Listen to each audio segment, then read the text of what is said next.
அளவற்ற அருளாளனும் நிகரற்ற பேரன்பாளனுமாகிய எல்லாம் அல்ல அல்லாஹு தாலாவிற்கு எல்லா புகழும் புகழ்ச்சியும் உண்டாகட்டும். அந்த ஏக இறைவனுடைய சாந்தியும் சமாதானமும் நம் அனைவர்கள் மீதும் என்றென்றும் உண்டாகட்டுமாக. கண்ணியத்திற்குரிய ஜமாத்தை இஸ்லாமியின் பொறுப்பாளர்களே, அன்பிற்குரிய எங்களது பத்திரிகையாளர்களே, இன்றைய தினம் ஜமாத்தை இஸ்லாமி ஹிந்த் பீப்பிள்ஸ் மேனிஃபெஸ்டோ மக்களின் தேர்தல் அறிக்கை என்ற ரீதியிலே 2024ஆம் ஆண்டு வரக்கூடிய இந்த தேர்தலையொட்டிய ஒரு மேனிஃபெஸ்டோவை, ஒரு தேர்தல் அறிக்கையை நாங்கள் இப்பொழுது வெளியிட்டு இருக்கிறோம். பொதுவாக நாங்கள் ஒவ்வொரு தேர்தல்களிலும், அது சட்டமன்றமாக இருந்தாலும் சரி, பாராளுமன்றமாக இருந்தாலும் சரி, அனைத்து தேர்தல் நிலைகளிலும் நாம் மக்கள் மேனிஃபெஸ்டோவை நாம் வெளியிட்டுக் கொண்டுதான் இருக்கின்றோம். ஏனென்றால் மக்களுடைய கருத்தை ஒருங்கிணைப்பதற்கு, மக்களின் சார்பாக மக்களுடைய கருத்தை ஒருங்கிணைத்து நாம் என்ன செய்கிறோம், இதை வெளியிடுகிறோம். இது ஒரு அமைப்பின் சார்பாகவோ, ஒரு கட்சியின் சார்பாகவோ, கட்சி நலனுக்கோ, அமைப்பின் நலனுக்கோ, அல்லது ஒரு சமுதாயத்தின் நலனுக்காக வேண்டி மட்டுமோ வெளியிடக்கூடிய மேனிஃபெஸ்டோ அல்ல. ஒவ்வொரு மனிதர்களையும் தனிப்பட்ட ரீதியிலும் சரி, குழு ரீதியாகவும் சரி, பாதிக்கப்படுகின்ற, எதிர்பார்க்கின்ற விஷயங்களை நாம் ஆய்வு செய்து அதையே நாம் என்ன செய்கின்றோம், இங்கே மேனிஃபெஸ்டோவாக நாம் என்ன செய்திருக்கிறோம், வெளியிட்டு இருக்கின்றோம். இதை படித்தால் அது சார்ந்த விஷயங்கள் நமக்கு என்ன செய்யும், தெளிவாக புரியும். அது இதிலே நாங்கள் இந்த மேனிஃபெஸ்டோவை மிக சீக்கிரமாக நாங்கள் தயாரித்ததற்குண்டான காரணம் என்னவென்றால், ஒவ்வொரு கட்சியும் தன்னுடைய மேனிஃபெஸ்டோவை தயாரிப்பதற்கு முன்னால், தேர்தல் அறிக்கையை தயார்படுத்துவதற்கு முன்னால் மக்களிடம் கருத்து கேட்பார்கள் அல்லவா? அந்த ரீதியிலே நாம் என்ன செய்கிறோம், மக்களின் கருத்துக்களை ஒருங்கிணைத்து ஜமாத்தை இஸ்லாமியின் தமிழ்நாடு கிளை என்ன செய்கிறது என்று சொன்னால், மக்களுடைய கருத்தை அவர்களுக்கு கொண்டு போய் சேர்க்கின்ற விதத்தில் இலகுவாக நாம் என்ன செய்திருக்கிறோம், தயாரித்து இப்பொழுது அவர்கள் மேனிஃபெஸ்டோவை தயாரிப்பதற்கு முன்னாடியே நாம் என்ன செய்து விடுவோம், இந்த மேனிஃபெஸ்டோவை நாம் கொடுத்து விடுவோம். அதிலே அவர்கள் சேர்ப்பதற்குண்டான வாய்ப்புகள் இருக்கிறது. இதற்கு முந்தைய தேர்தல் களத்திலும் பல்வேறு கட்சியினர்கள் எங்களுடைய மேனிஃபெஸ்டோவை அவர்களுடைய அந்த தேர்தல் அறிக்கையில என்ன செய்திருக்கிறார்கள், சேர்த்திருக்கிறார்கள். அதற்கும் நமக்கு வரலாறு உண்டு.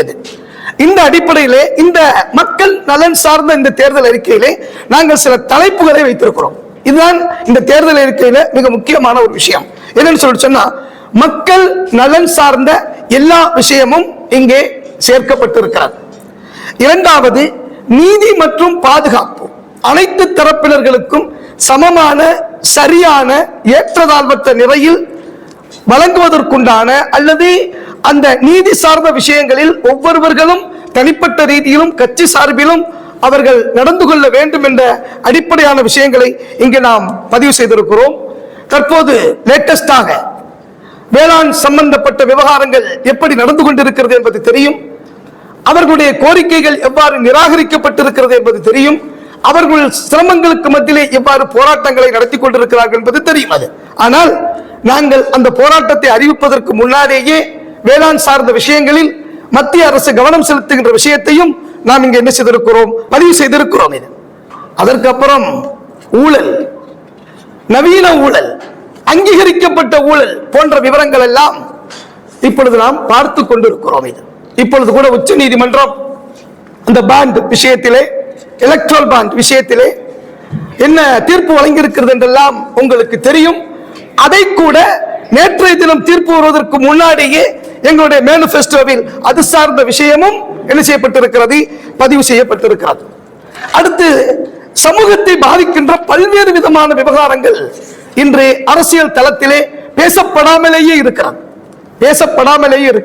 அதில் மிக முக்கியமாக ஆபாசம் பேசப்படுவதில்லை, வட்டியின் கொடுமை சார்ந்து பேசப்படுவதில்லை, வன்முறை பிரிவினைவாதம் பேசப்படுவதில்லை, வெறுப்பு சார்ந்த விஷயங்கள் பேசப்படுவதில்லை, துவேஷத்தின் அடிப்படையில் மாணவர்கள் உருவாக்கப்படுகின்ற விஷயம் பேசப்படுவதில்லை, மாணவர்களுடைய போதை சம்பந்தப்பட்ட விஷயத்தில் மாணவர்களும் இளைஞர்களும் எந்த அளவுக்கு பாதிக்கப்படுகிறார்கள் என்ற விஷயம் முழுமையாக பேசப்படுவதில்லை. இதையெல்லாம் அரசியல் தளத்தில் பேசப்பட வேண்டும் என்பதற்காக வேண்டி எங்களுடைய மேனிஃபெஸ்டோவிலே மிக அழுத்தமாக இந்த விஷயம் நான் என்ன செய்யப்பட்டிருக்கிறோம், கொண்டு வந்திருக்கிறோம். கல்வி சார்ந்த விஷயத்தில் அவர்கள் கல்வி கற்கின்ற பொழுது அவர்களுக்கு ஏற்படுகின்ற பல்வேறு விதமான சிரமங்களை நீக்குகின்ற விஷயம், நீட்டு போன்ற விஷயங்கள் கூட இங்கே நாம் என்ன செய்திருக்கிறோம், பதிவு செய்திருக்கிறோம். கல்வி வளாகங்களில் நடைபெறுகின்ற கல்விக்கு தடையான விஷயங்கள் என்ன இருக்கிறதோ அதையெல்லாம் இங்கே நாம் பதிவு செய்திருக்கிறோம். பெண்கள் மதிக்கப்பட வேண்டும், பாதுகாக்கப்பட வேண்டும், உரிமைகள் வழங்கப்பட வேண்டும், சம அந்தஸ்து அவர்களுக்கு என்ன செய்யப்பட வேண்டும், வழங்கப்பட வேண்டும் என்ற ரீதியிலே பெண்கள் சார்ந்த விஷயங்கள், அவருடைய கல்வி சார்ந்த விஷயங்கள், அவர்களுடைய முன்னேற்றம் சார்ந்த விஷயங்களும் இதில் பதிவு செய்யப்பட்டிருக்கிறது. வெளியுறவு கொள்கையும் நாம் சேர்த்திருக்கிறோம். வெளியுறவு கொள்கையிலே இந்தியா எப்படி அவர்கள் கையாள வேண்டும், இது பல நாசுக்கான விஷயங்கள் எல்லாம் என்ன செய்கிறது இருக்கிறது. அந்த ரீதியிலே ஒரு ஆழமான அழுத்தமான இறுதியான ஒரு முடிவின் அடிப்படையில் என்ன செய்ய வேண்டும், வெளியுறவு கொள்கைகள் அங்கே நடைபெறுத்தப்பட வேண்டும். பல்வேறு நாடுகளிலே இந்தியர்கள் என்ன செய்கிறார்கள், வாழ்கிறார்கள்.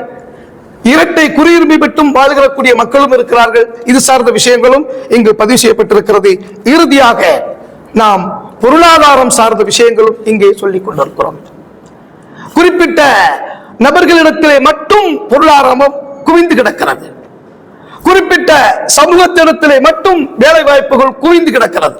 இவைகளுக்கு எதிராகவும் இவைகள் சமமாக பங்கிட்டு கொடுக்கப்பட வேண்டும் என்பதற்காக வேண்டியும் ஏழைகள் நடுத்தர மக்களுக்கு வர வேண்டும், நடுத்தரவர்கள் உயர வேண்டும். இது சமமான ஒரு சூழல் உருவாக்குவதற்குண்டான ஒரு பொருளாதார சிஸ்டத்தையும் இங்கு நாம் நினைத்திருக்கிறோம், வழிவகுத்திருக்கிறோம். ஆகவே ஒட்டுமொத்தமாக பார்த்தோம் என்று சொன்னால் ஜமாத் இஸ்லாமியின் தமிழ்நாடு கிளை இந்த 2024 தேர்தல்களில் மக்களை சந்திக்க போகிறோம். மக்களிடத்தில் இந்த விஷயத்தை குறித்து எடுத்துரைக்க போகிறோம். மாநிலம் சார்ந்த விஷயங்களில் நாங்கள் கவனம் செலுத்த போகிறோம். தமிழ் கலாச்சார சம்பந்தமான, தமிழ் பண்பாடு சம்பந்தமான விவகாரங்கள் பாதுகாக்கப்படுகின்ற விவரத்தையும் என்ன செய்ய போகிறோம், நாம் பேச போகிறோம். இப்படிப்பட்ட ஒரு நிலையில் தான் இந்த மேனிபெஸ்டோ என்ன இருக்கிறது, வெளியாகி இருக்கிறது. பத்திரிகையாளர்களாகிய நீங்கள் இதனுடைய மிக பெரும் ஆதாரமாக என்ன செய்கிறீர்கள், திகழ்கிறீர்கள். இதை எங்களுடைய கருத்தை இன்னும் இது போன்ற நல்ல கருத்துக்களை மக்களுக்கு மத்தியிலே கொண்டு போய் சேர்த்து இந்த 2024 தேர்தல் மக்கள் நலம் காக்கின்ற ஆட்சியாளர்கள் உருவாகுவதற்கு பலனளிக்க வேண்டும் என்ற வகையிலே உங்களிடத்திலே வேண்டிக் கொண்டு இந்த பத்திரிகையாளர் சந்திப்பிலே எனக்கு கொடுத்த இந்த வாய்ப்பினை பயன்படுத்தி உங்கள் அனைவர்களுக்கும் நன்றி கூறி விடைபெறுகிறேன். எல்லா புகழும் இறைவன் ஒருவனுக்கே.